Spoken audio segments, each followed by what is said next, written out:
Could Xbox be cooking up their next big game? And did we just get a look at the next protagonist in the Assassin's Creed franchise? Find out. Up next.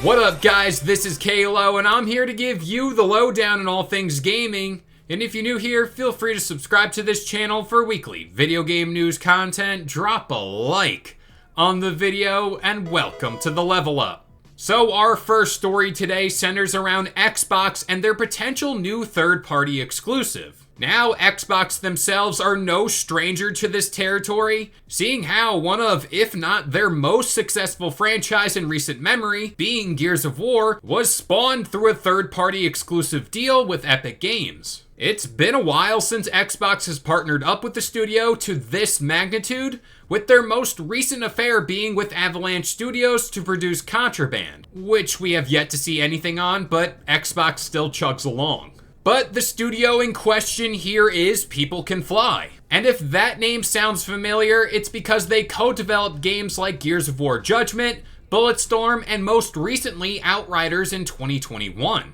So this story all came from a job posting over at People Can Fly, where they're looking to hire a lead UI programmer for their latest development being Project Maverick. Quote, "You will elevate the profile of the UI engineering discipline consistently across both projects and the wider PCF group by ensuring optimal staffing, predictable development, maximizing growth within the team, and keeping the bar high." Now, what exactly is Project Maverick? And to that, let's direct our attention to an X post here where we can get more insight as to what exactly we're dealing with. Quote, "People Can Fly again confirms Project Maverick is an Xbox project. Project Maverick is a yet announced AAA game developed with Microsoft. The game development involves our European and North American teams. There are 40 open positions at People Can Fly for the Project Maverick team, including many lead positions. This likely means production on this project is still in the early stages. Career descriptions for this team mention a knowledge and passion for RPG games and Unreal Engine. Now, as of February 2023,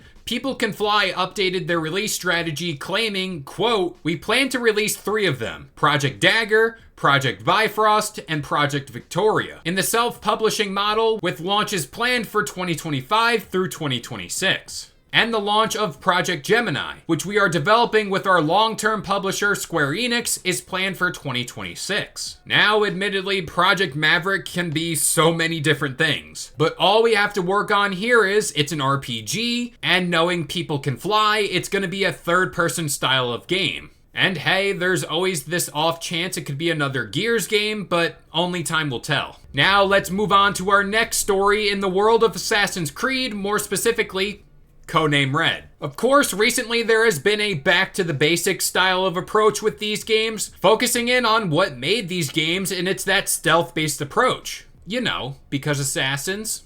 And they are starting to pivot away from this open world RPG persona the franchise has taken up over the past few entries. Of course, Codename Red is the one I'm looking forward to most, seeing how we're traveling back to the era of the shinobi and the samurai.